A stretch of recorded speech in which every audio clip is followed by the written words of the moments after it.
すごい上質なエッチなお姉さんって感じもう SUV じゃないですね、スポーツカーです。ちょっと行き過ぎてる感じがすごくありますね。これは本当に SUV じゃない、もうね本当にね華やかですこの車。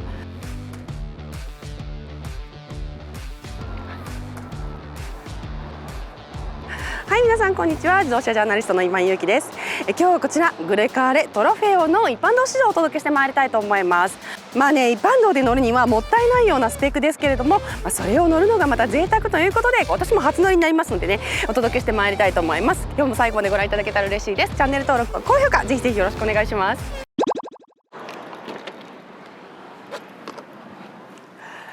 それではですね、このマセラティグレカーレトロフェオを試乗してみたいと思います。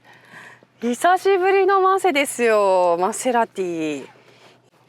っていうだけでも名前だけでもうなんかふおーってなるよねさあ行きましょう。これね、ここねはい行きます。おお、今回ですね、トロフェオということもありまして、いくつかの走行モードがですね、用意をされているわけなんですね。で、この走行モードなんですけれども、オフロード、コンフォート、GT、スポーツ、コルサということでですね、コルサってつけるよね。イタリア車はね、やっぱりね、コルサですよ。コルサってね、スポーツの上みたいなやつですね。そもそもですね、ノーマルの GTですらもですね、めちゃくちゃ飛び出し感ありますね。すごい乾いた感じのエンジン音がシュイーンってなって、めっちゃ飛び出し感ある。何これ、すごいなんかスポーツカー乗ってるんだ、でも SUV じゃない、スポーツカー乗ってるんだってことをすごく感じさせる第一印象になってます。おお、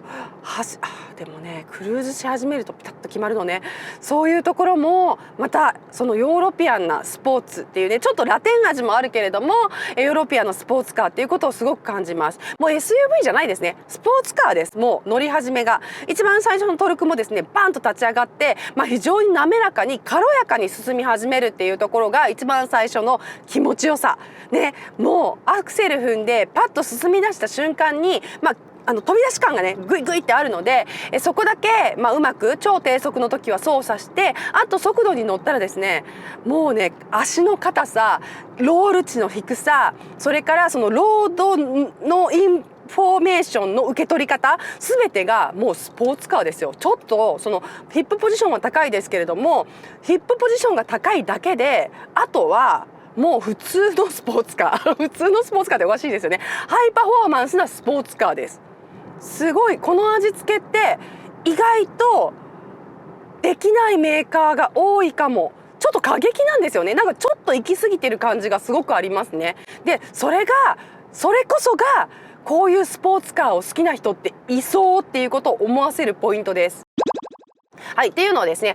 まずそのベラベラベラってファーストインプレッションを今喋りましたけれども、一つ一つ紐解いていきたいと思います。あんまり時間がないのでですね、ショートインプレッションになっちゃうかもしれないんですけれども、って言いながらまた30分あるな。結構ゆっくり喋れるかもしれないのでお話ししていきたいと思います。まずはですね、こちらエンジンなんですけれども、V6 エンジンが搭載されています。3リッターです。で、このグレカーレにはですね、3つのグレードがあって、真ん中のモデナまではですね2リッターの直4エンジンが搭載されています。なのでこのトロフェオだけですね、特別いいエンジンが搭載されているハイパフォーマンス版ということで、お値段もそれなりにバンと跳ね上がるわけなんですけれども、これを1回乗っちゃうとやっぱこれだよなっていう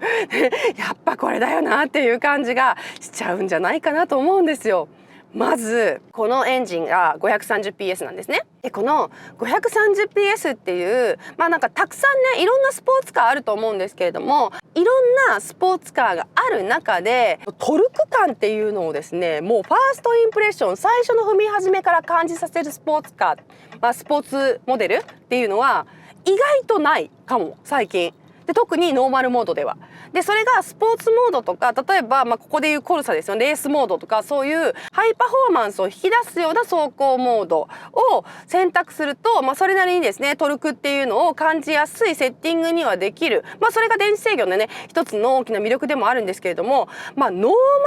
ードでここまでグイグイさせるっていうのはなかなかないような気もします。それぐらい過激な味付けがなされてるんですけれども、この過激な味付けっていうのがさっきも言ったけど他にないから、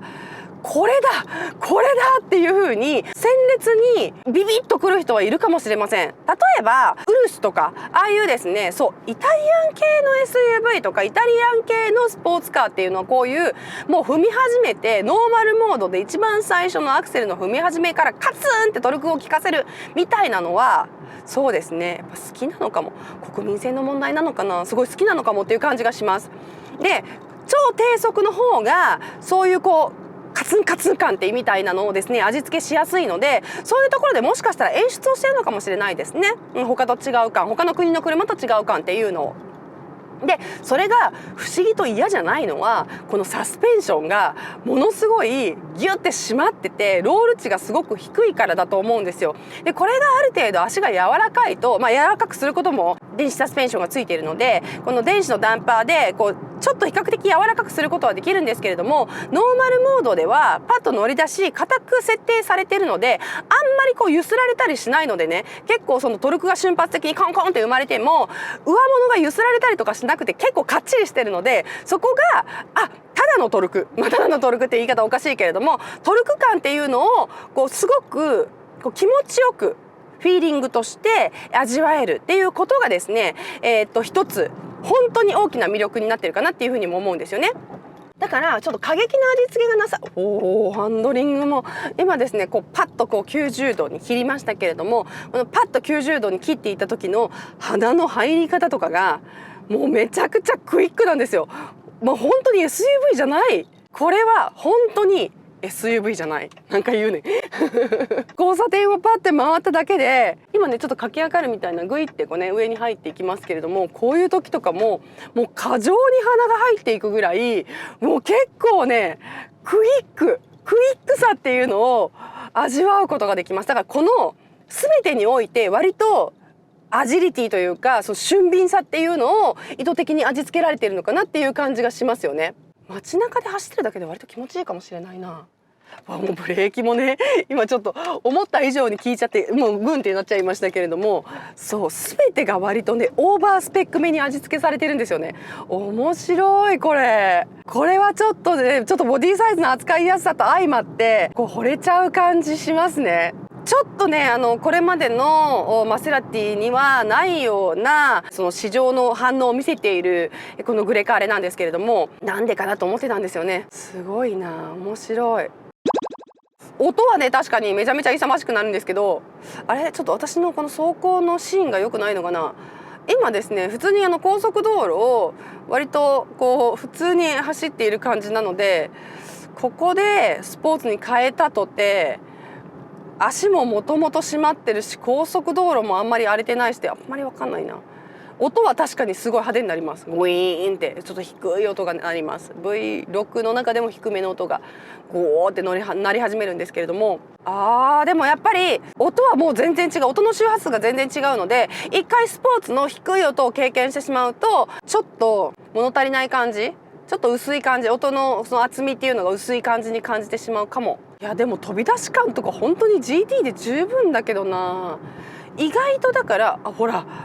山道とかに行ってしっかり走らないとこうスポーツっていうのがいらないぐらい、もう普段はこの GT モードノーマルモードでいいぐらい結構過激、そもそもが過激な出来になっているっていうところがすごい大きな魅力だと思います。でやっぱりねノーマルモードがまったりでスポーツにしたら初めて過激になるみたいな車が多い中、やっぱりねそれは例えば音の問題だったりとか、例えば燃費の問題だったりとか航続距離の問題だったりとかね、そういうことが複雑に絡み合ってですね車の性格を作ってるわけですけれども、そんなんどうでもいいんや、だってトロフェーをやもんみたいな感じのですねこうドヤ感がものすごい車にあって、これはねちょっとね私好きですよ。こういう行き過ぎた感じの車の演出嫌いじゃないですよ。とってもいい、とっても好き。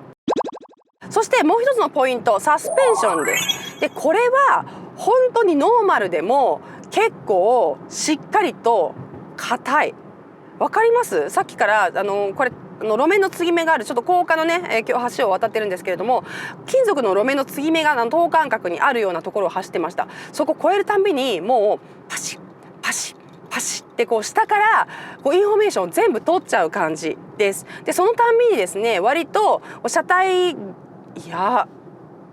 タイヤにはしっかり取るんだけれども、それがハンドルには影響しないですね。車体には割と受け止めるんだけれども、このめちゃめちゃ軽量合合成のボディが全部吸収するので、それが車に全部反響することはないです。もう一個一個前輪後輪でパシッパシッとその継ぎ目を全部収束させる。だからそれを型って思ってしまうっていう感じ。厳密に言うと突っ張ってる感じはないんですよね。割とインフォメーションはその21インチのタイヤでねしっかりとこう一個一個カチカチと受け取っていく感じがするんですけれども、それがサスの中で完結するので、上物はさほど揺すられるような感じはないです。スポーツモードのもう一つの楽しみ方としてはですよ、あえてストップ&ゴーでこのトルク感をもう一回楽しむっていうのはいい。おお、買ったくなった。カッチカチやで。すごい。こっちこそ跳ねるぐらいパキッて固まりました。ちょっと一般道で乗るとリアがピャンって跳ねちゃうぐらいに硬さを感じます。好きでも嫌いじゃない。なんだろう、こんなカチカチの足なのにもかかわらず実際問題アンジュレーションはうまく取っていくみたいな感じのこの不思議な感じ。ほらもうね、ちょっとした路面のギャップみたいなのもですね全部受け止めていくんですけども、それが一個一個コクコクっていう感じでボディの中で収束するんですよ。そのなんていうんですかね、反響を。だからボヨヨンボヨヨンみたいなのはなくてパキパキパキ。いやもう一回言う、スポーツカーです。サスペンションも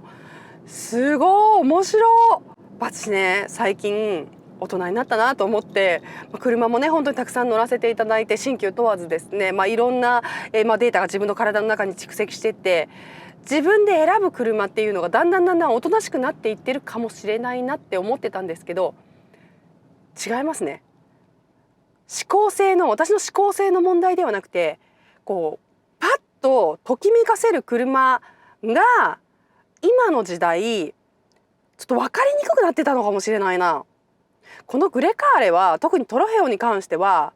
昔車好きだった自分を思い出させてくれるみたいな感じ。すごい抽象的な例えで申し訳ないんですけども、初めてスポーツカーに乗った時のこう鮮烈なこう感覚が開く感じ、こう頭パンって開く感じっていうのをすごい低い速度域で感じさせてくれるっていうのがちょっと面白いなって思ってます今。こんななんかパッシオーネですよねこんな情熱的な車ってあるんだなっていうことをちょっと今感じてる。マセのもう一つ大きい SUV あるじゃないですか。あの時は正直ちょっと私の中で一番最初ですよ、モデルがローンチされて出た時はちょっと大味だなって思ったんですけれども、これは本当にクワトロポルテ、いや違うな、グランツーリスモみたいな、そうグランツーリスモに初めて乗った時のこう新鮮な驚きみたいな、こうパッてこう穴が開くというか頭の中でパッて電気がつくみたいな感じの鮮烈さっていうのをすごく持っている。コンパクトだからなのかな、すごい味付けしやすかったのかな。このエンジンの繊細な吹き上がりと今回 8AT が組み合わさったんですけれども、そうこのトランスミッションとの組み合わせがめちゃめちゃマッチングいいんですよね。だからすごく賢くなったっていうのはあります。やっぱりそのハイパフォーマンスなエンジン搭載してるとトランスミッションとのマッチングだけであんまり上品に思えないような味だった時代があったんですよね、一世代前に。でそれがいい車なんだけど超低速ガクガクだなとか、ちょっとつながり良くないなとか、逆にその高速まで引っ張っていく時にちょっと物足りないな、引っ張りすぎだな、もしくは、スカスカだなっていうことがシフトアップダウンともにあったんですけれども、この 8AT めちゃ良くて、そういうそのスカスカ感っていうのがアップダウン方向どっちにもないっていうのがまずですね、すごくその上品さというところと、それからそのトルクのムラのなさ、走行のつながりっていうところに貢献しているわけですよね。それからそれがですね、この足がかっちりしていることによってですね、そのシフトショックのムラのなさとこのサスペンションの硬さっていうのがすごく合ってて、速度感に対してこの 530PS っていう大大きな大トルクの車かつすごくスポーティーな性格っていうのをですね、とても機敏に、そしてとてもスポーティーにクイックに見せて、かつ高級さを破綻させないっていうですね、もうね本当にね華やかですこの車。マセラティの SUV 作りっていうのが一つまた次のステージに上がったみたいな感じがしました。そしてそのボディの良さ、このプラットフォームの良さ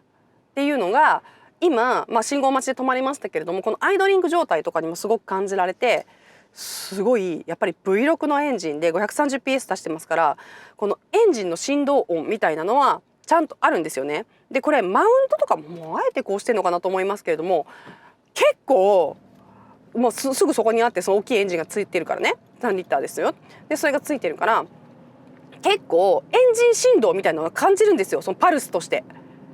でこのエンジン振動を感じるんだけれども、それがボディが揺れてるんだけれども、そのサスペンションがちゃんと受け取っているのが乗ってたらわかるから、ぜひですねこれ乗りに行く人、試乗しに行く人はですね、このアイドリング状態の時のこの微細な揺れに対してのサスのしっかりさ、サスの動き感っていうのをちょっと見てもらうと面白いかもしれないです。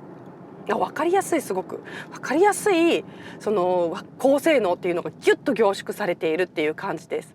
そうだからちょっとお話さっきね最後までいけなかったけれども、自分の感性がちょっと元に戻るというか、こういう車好きだった、私車好きになった時って、その初めて高性能のスポーツカーにこの仕事に入ってね初めて乗せてもらった時に、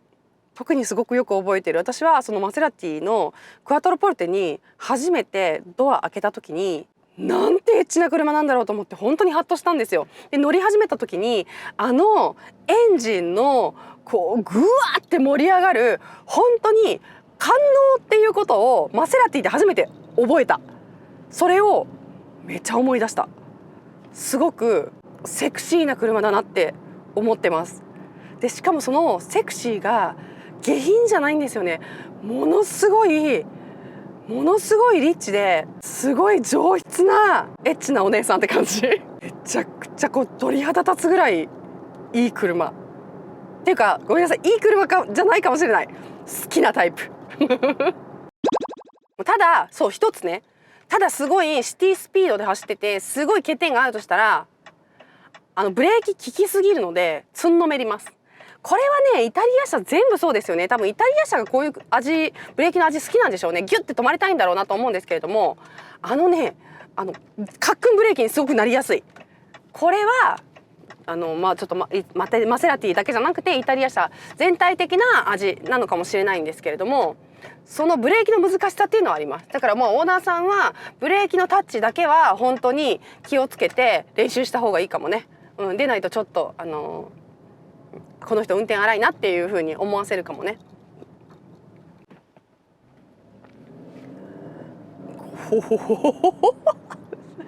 いや法定速度内よ今。思いっきり法定速度内ですよ。今50キロ出てないからね。ここまで踏み込むだけで音の気持ちよさったらないね。はい、というわけで今日はこちらグレカーレトロヘオ一般道試乗をお届けしてまいりました。いかがだったでしょうか。もう本当はモデナも乗る予定だったんですけれども、ちょっと時間の都合でこのモデナの方は乗れなかったので、また追ってお届けしていきたいと思いますので、いつの日かご期待ください。それでは今日も最後までご覧いただきましてありがとうございました。チャンネル登録と高評価ぜひぜひよろしくお願いします。自動車ジャーナリストの今井ゆきでした。バイバイ。